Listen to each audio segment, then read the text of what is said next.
Bugungi mavzumiz demak korrupsiyani oldini olish chora-tadbirlari.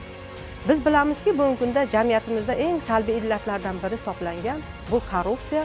Korrupsiyaga biz murosasiz munosabatda bo'lishimiz va korrupsiyani oldini olish chora-tadbirlarini barchamiz, ya'ni o'sha vakolatga ega bo'lgan, vakolatga ega bo'lmagan va muvofiqlashtiruvchi, shu bilan bir qatorda hamkorlikni amalga oshiruvchi subyektlar qatorida biz ham korrupsiyani oldini olish choralarini ko'rishimiz lozim ekan. Xo'sh, shu o'rinda bir savol tug'iladi. Korrupsiyani oldini olish choralari nimalardan iborat? Biz bilamizki, O'zbekiston Respublikasining, ya'ni korrupsiyaga qarshi kurash to'g'risidagi, ya'ni 3-yanvarda qabul qilingan qonunida bevosita korrupsiyani oldini olish choralari qatorida subyektlar faoliyati va shu bilan bir qatorda korrupsiyaviy huquqbuzarliklarga chek qo'yish, javobgarlik masalasi bilan bog'liq bo'lgan va korrupsiyani oldini olish chora-tadbirlari nazarda tutilgan.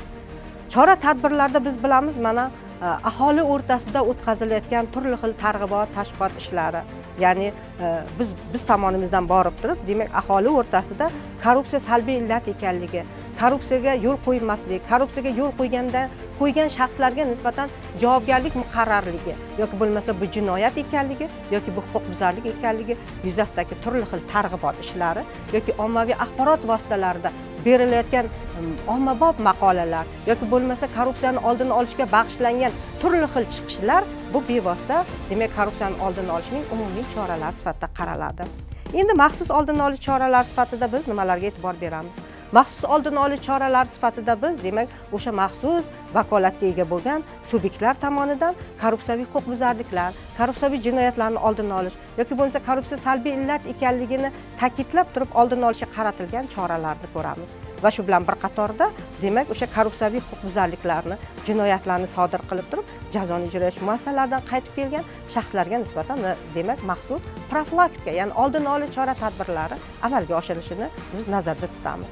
Shu bilan bir qatorda korrupsiyaviy holatlarni, korrupsiyaviy o'sha huquqbuzarlik, jinoyatlarni oldini olishda individual oldini olishga ham o'z e'tiborimizni qaratamiz.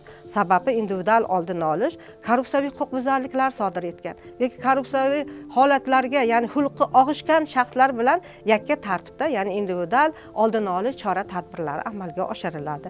Ya'ni ular bilan suhbat o'tkaziladi, ular ro'yxatga olib qo'yiladi va shu bilan bir qatorda ular ogohlantiriladi va boshqa yakka tartibdagi profilaktika ishlari amalga oshiriladi. Va shu bilan bir qatorda mana bugungi kunda biz juda ham e'tibor bermay, juda ham chetda qolib ketgan bir oldini olish choralari borki, bu oldini olish choralari demak korrupsiyaviy holatlardan, korrupsiyaviy huquqbuzarliklardan jabrlangan shaxslarning victim xulq-atvorini o'rganish ham bugungi kunda muhim ahamiyatga ega bo'lyapti. Sababi biz o'sha korrupsiyaviy holatlar, korrupsiyaviy huquqbuzarliklarni sodir etishda jabrlanuvchi xulq-atvoriga ham e'tibor qaratishimiz lozim ekan. Sababi ko'p hollarda korrupsiyaviy huquqbuzarliklar, korrupsiyaviy salbiy holatlarning yuzaga kelishda jabrlangan shaxslarning ham xulq-atvori demak rol o'ynaydi. Ya'ni muhim ahamiyatga ega bo'ladi. Sababi o'sha pora olishda, pora berishda yoki pora olib berishda vositachilik qilishda yoki bo'lmasa maishiy o'sha korrupsiyani sodir etishda jabrlanuvchining o'zi ham faol bo'lishini biz kuzatishimiz mumkin ekan.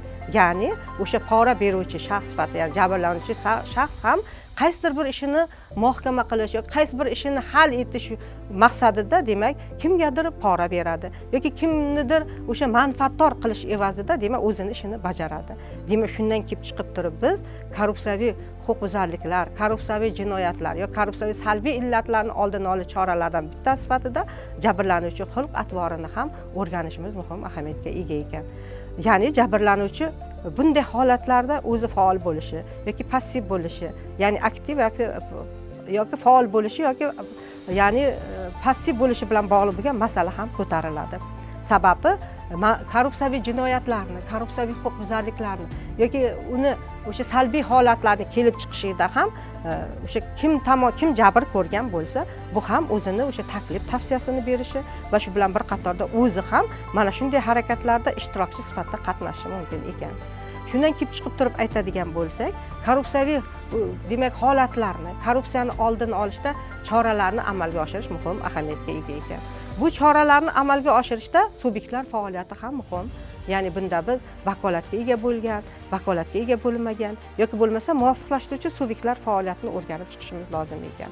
Subyektlar o'z navbatida mana shunday chora-tadbirlarni amalga oshirishda ichki hamkorlikni va tashqi hamkorlikni amalga oshirar ekan. Ichki hamkorlik o'zaro, demak, korrupsiyaviy holatlar, korrupsiyaviy huquqbuzarliklar yoki jinoyatlarni oldini olishda o'zaro hamkorlik amalga oshiriladi.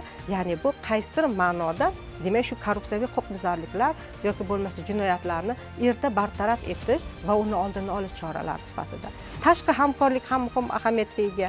Bu ham o'z navbatida korrupsiyaviy holatlarni oldini olish choralari sifatida qaralar ekan.